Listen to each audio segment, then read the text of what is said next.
आज कोच्चि में स्वदेशी आईएनएस विक्रांत को भारतीय नौसेना में शामिल किया गया। इस दौरान पीएम मोदी ने कहा कि आज भारत ने गुलामी के एक बोझ को अपने सीने से उतार दिया है। आज से भारतीय नौसेना को एक नया ध्वज मिला है। इस ऐतिहासिक कार्यक्रम में उपस्थित केरला के राज्यपाल श्रीमान आरिफ मोहम्मद खान, केरल के मुख्यमंत्री श्रीमान पिनाराई विजयन जी, देश के रक्षा मंत्री श्रीमान राजनाथ सिंह जी, केंद्रीय मंत्रिमंडल के मेरे अन्य सहयोगीगण, chief of naval staff admiral R Harikumar ji, MD Cochin shipyard, सभी विशिष्ट एवं गणमान्य अतिथिगण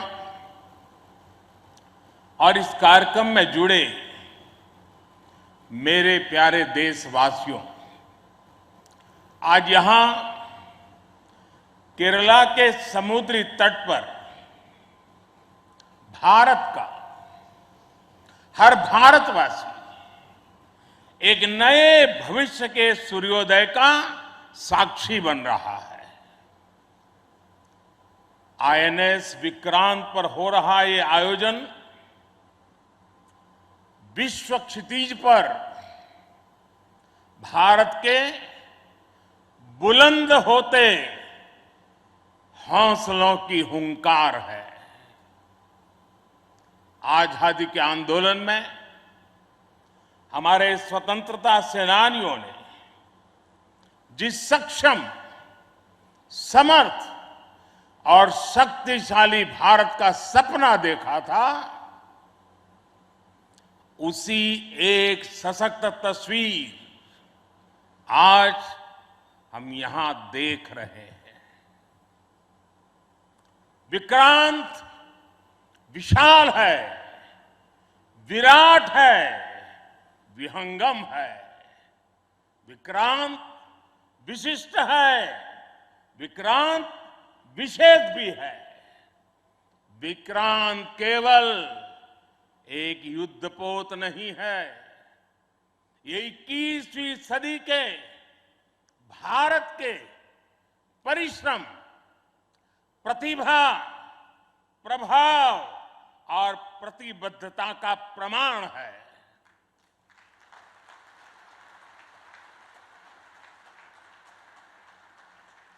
यदि लक्ष्य दुरंत है, यात्राएं दिगंत है, समंदर और चुनौतियां अनंत है, तो भारत का उत्तर है विक्रांत।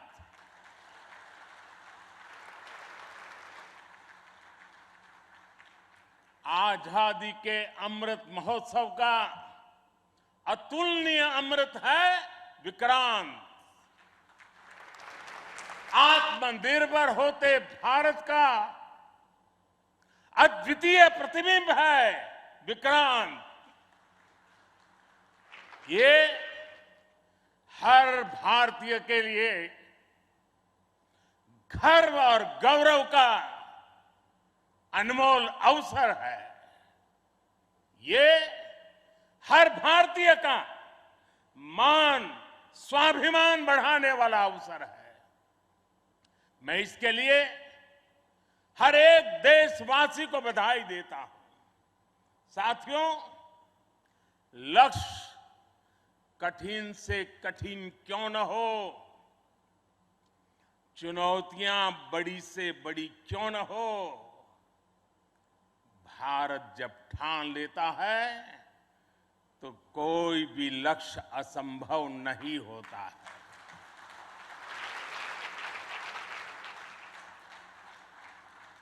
आज भारत विश्व के उन देशों में शामिल हो गया है जो स्वदेशी तकनीक से इतने विशाल एयरक्राफ्ट कैरियर का निर्माण करता है। आज आईएनएस विक्रांत ने देश को एक नए विश्वास से भर दिया है। देश में एक नया भरोसा पैदा कर दिया है। आज विक्रांत को देखकर समंदर की ये लहरें आह्वान कर रही है, अमर्त्य वीर पुत्र हो, अमर्त्य वीर पुत्र हो, दृढ़ प्रतिज्ञ सोच लो, प्रशस्त पुण्य पंथ है, प्रशस्त पुण्य पंथ है। बढ़े चलो, बढ़े चलो, बढ़े चलो।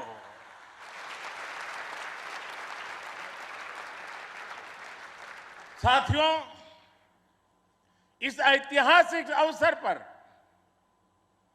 मैं भारतीय नौसेना का कोचिन शिपयार्ड के सभी इंजीनियर्स, वैज्ञानिकों और मेरे श्रमिक भाई बहनों का अभिनंदन करता हूं, जिन्होंने इस सपने को साकार किया है। केरला की पुण्य भूमि पर देश को ये उपलब्धि एक ऐसे समय पर मिली है जब ओणम का पवित्र पर्व भी चल रहा है। मैं सभी देशवासियों को इस अवसर पर ओणम की हार्दिक शुभकामनाएं भी देता हूं। साथियों, आईएनएस विक्रांत के हर भाग की अपनी एक खूबी है, एक ताकत है, अपनी एक विकास यात्रा भी है। ये स्वदेशी सामर्थ्य, स्वदेशी संसाधन और स्वदेशी कौशल का प्रतीक है। इसके एयरबेस में जो स्टील लगी है, वो स्टील भी स्वदेशी है। ये स्टील डीआरडीओ के वैज्ञानिकों ने विकसित किया, भारत की कंपनियों ने प्रोड्यूस किया। एक युद्धपोत से भी ज्यादा एक तैरता हुआ एयरफील्ड है, एक तैरता हुआ शहर है। इसमें जितनी बिजली पैदा होती है, उससे 5000 घरों को रोशन किया जा सकता है। इसका फ्लाइट डेक भी 2 फुटबॉल ग्राउंड के बराबर है। विक्रांत में जितने केबल्स और वायर्स इस्तेमाल हुए हैं, वो कोची से शुरू हो तो काशी तक पहुंच सकते हैं।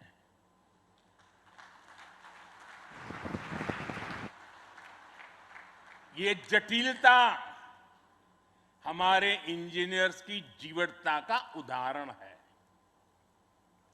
मेगा इंजीनियरिंग से लेकर नैनो सर्किट्स तक पहले जो भारत के लिए अकल्पनीय था, वो हकीकत में बदल रहा है। साथियों, इस बार स्वतंत्रता दिवस पर मैंने लाल किले से पंच प्राण का आह्वान किया और हमारे हरि जी ने भी इसका उल्लेख किया।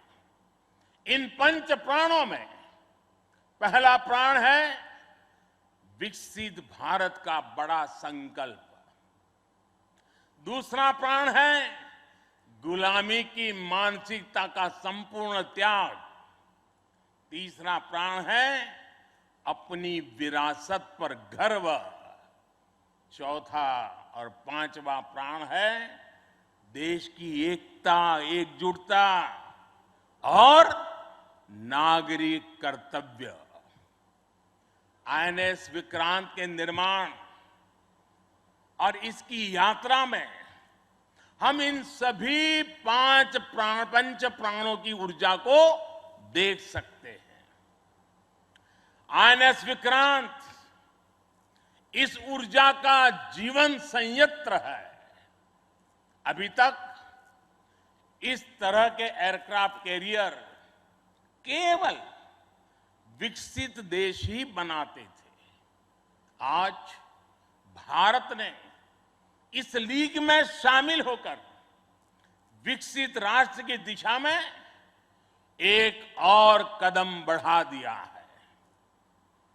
साथियों, जल परिवहन के क्षेत्र में भारत का बहुत गौरवमयी इतिहास रहा है।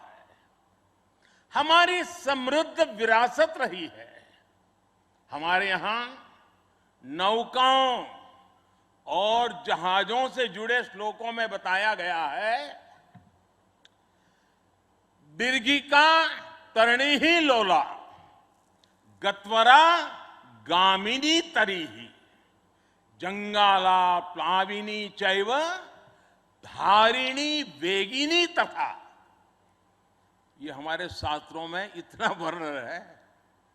दीर्घिका तरुणी लोला गत्वरा गामिनी जंगाला प्लाविनी धारिणी वेगिनी। हमारे यहां जहाजों और नौकाओं के अलग अलग आकार और प्रकार होते थे। हमारे वेदों में भी नौकाओं, जहाजों और समुद्र से जुड़े कितने ही मंत्र आते हैं। वैदिक काल से लेकर गुप्त काल और मौर्य काल तक भारत के समुद्री सामर्थ्य का डंका पूरे विश्व में बजता था।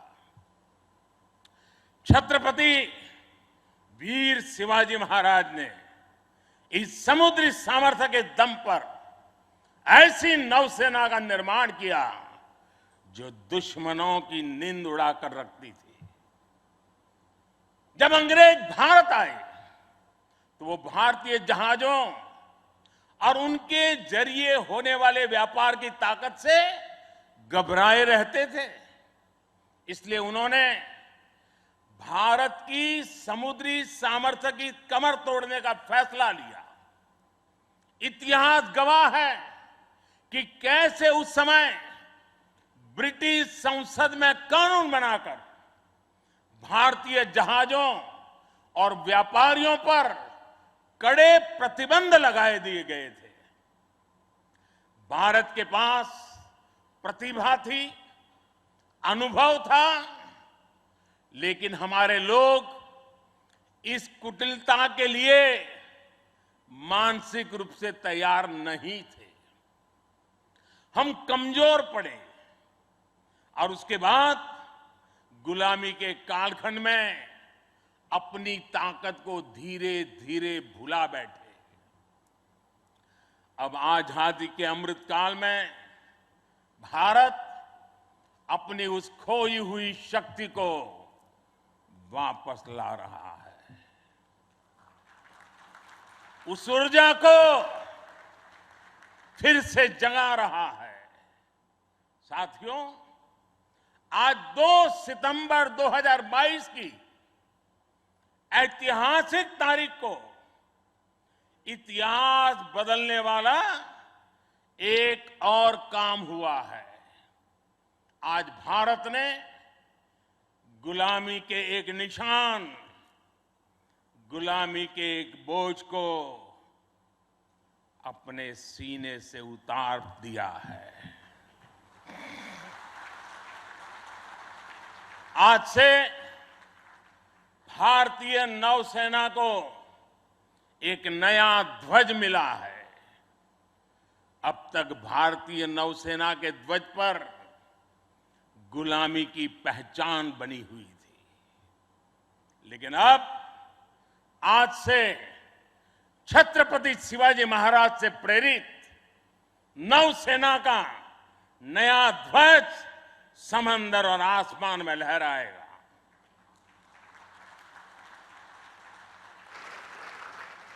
कभी रामधारी सिंह दिनकर जी ने अपनी कविता में लिखा था, नवीन सूर्य की नई प्रभा, नवीन सूर्य की नवीन प्रभा, नमो नमो नमो, नमो स्वतंत्र भारत की ध्वजा, नमो नमो नमो।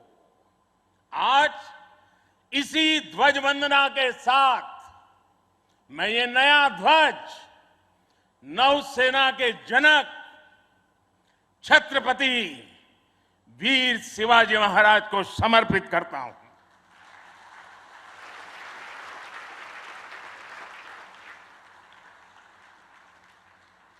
मुझे विश्वास है भारतीयता की भावना से ओतप्रोत ये नया ध्वज भारतीय नौसेना के आत्मबल और आत्मसम्मान को नई ऊर्जा देगा।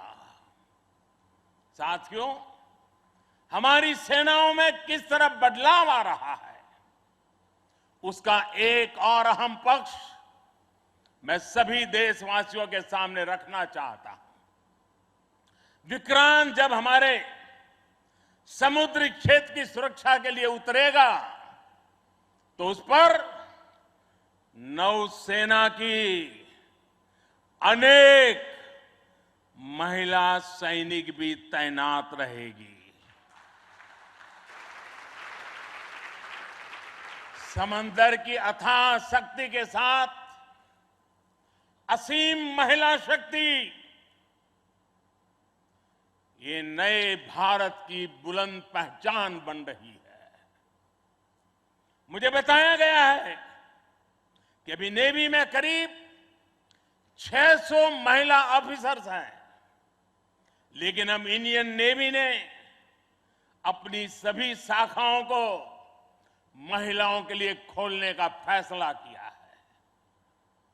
जो पाबंदियां थी वो अब हट रही है। जैसे समर्थ लहरों के लिए कोई दायरे नहीं होते, वैसे ही भारत की बेटियों के लिए भी अब कोई दायरे या बंधन नहीं है।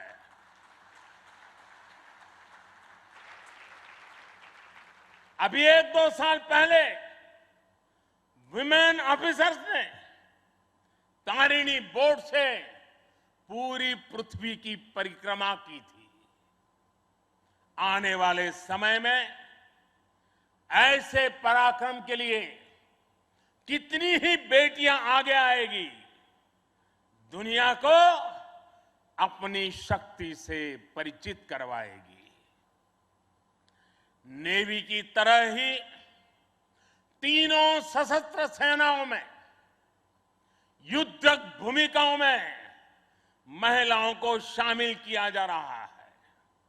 उनके लिए नई जिम्मेदारियों के रास्ते खोले जा रहे हैं। साथियों, आत्मनिर्भरता और आजादी को एक दूसरे का पूरक कहा जाता है।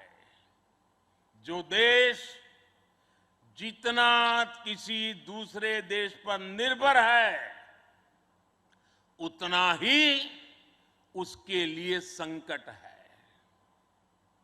जो देश जितना आत्मनिर्भर है, वो उतना ही सशक्त है। कोरोना के संकट काल में हम सभी ने आत्मनिर्भर होने की इस ताकत को देखा है, समझा है, अनुभव किया है। इसलिए आज भारत आत्मनिर्भर होने के लिए पूरी शक्ति से काम कर रहा है। आज अगर अथाह समंदर में भारत की ताकत का उद्घोष करने के लिए आईएनएस विक्रांत तैयार है, तो अनंत आकाश में यही गर्जना हमारे तेजस कर रहे हैं। इस बार 15 अगस्त को पूरे देश ने लाल किले से स्वदेशी तोप की हुंकार भी सुनी है। आजादी के 75 साल बाद सेनाओं में रिफॉर्म करके भारत अपनी सेनाओं को निरंतर आधुनिक बना रहा है, आत्मनिर्भर बना रहा है। हमारी सेनाओं ने ऐसे उपकरणों की एक लंबी लिस्ट भी बनाई है जिनकी खरीद अब स्वदेशी कंपनियों से ही की जाएगी। डिफेंस सेक्टर में रिसर्च और डेवलपमेंट के लिए 25% बजट भी देश की यूनिवर्सिटीज और देश की कंपनियों को ही उपलब्ध कराने का निर्णय लिया गया है। तमिलनाडु और उत्तर प्रदेश में 2 बड़े डिफेंस कॉरिडोर भी विकसित हो रहे हैं। डिफेंस सेक्टर में आत्मनिर्भरता के लिए उठाए जा रहे इन कदमों से देश में रोजगार के अनेकों नए अवसर पैदा हो रहे हैं। साथियों, एक बार लाल किले से मैंने नागरिक कर्तव्य इसकी भी बात कही है। इस बार मैंने उसको दोहराया भी है। बूंद बूंद जल से जैसे विराट समंदर बन जाता है, वैसे ही भारत का एक एक नागरिक वोकल फॉर लोकल, अगर वोकल फॉर लोकल के मंत्र को जीना प्रारंभ कर देगा तो देश को आत्मनिर्भर बनने में अधिक समय नहीं लगेगा। जब सभी देशवासी लोकल के लिए वोकल होंगे तो उसकी गूंज सिर्फ भारत में ही नहीं बल्कि पूरी दुनिया में सुनाई देगी। और देखते ही देखते दुनिया के जो भी मैन्युफैक्चरर होंगे उनको भी मजबूरन भारत में आकर के मैन्युफैक्चरिंग के रास्ते पर चलना पड़ेगा। ये ताकत एक एक नागरिक के अपने आप में तजुर्बे में है। साथियों, आज जिस तेजी से वैश्विक परिवेश बदल रहा है, वैश्विक परिदृश्य बदल रहा है, उसने विश्व को मल्टीपोलर बना दिया है।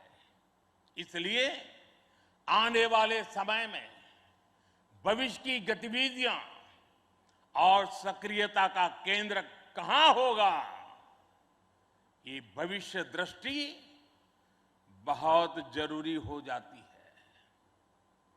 उदाहरण के तौर पर पिछले समय में इंडो पैसिफिक रीजन और इंडियन ओशन में सुरक्षा चिंताओं को लंबे समय तक नजरअंदाज किया जाता रहा, लेकिन आज ये क्षेत्र हमारे लिए देश की बड़ी रक्षा प्राथमिकता है।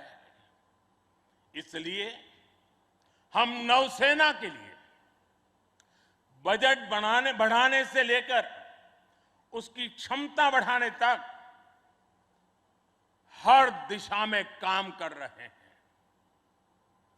आज चाहे ऑफशोर पेट्रोल वेसल्स हो, सबमरीन्स हो या एयरक्राफ्ट कैरियर्स हो, आज भारत की नौसेना की ताकत अभूतपूर्व गति से बढ़ रही है।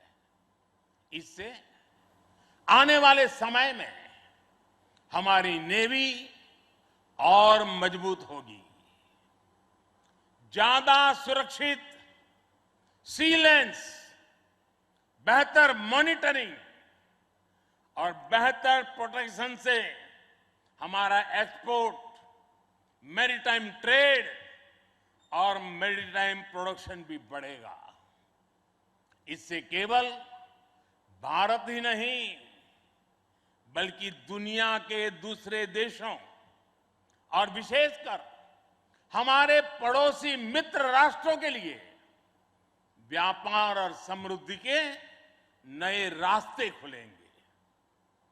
साथियों, हमारे यहां शास्त्रों में कहा जाता है और बहुत महत्वपूर्ण बात कही जाती है, और जिस बात को हमारे लोगों ने संस्कार के रूप में जिया है, हमारे यहां शास्त्रों में कहा गया है, विद्या विवादाय धनम मदाय शक्ति ही परेशान परपीडनाय खलस्य साधो विपरीतम एतत् ज्ञानाय दानाय च रक्षणाय। अर्थात दुष्ट की विद्या विवाद करने के लिए, धन घमंड करने के लिए, और शक्ति दुष्करों को प्रताड़ित करने के लिए होती है। लेकिन सज्जन के लिए ये ज्ञान, दान और कमजोर की रक्षा का जरिया होता है।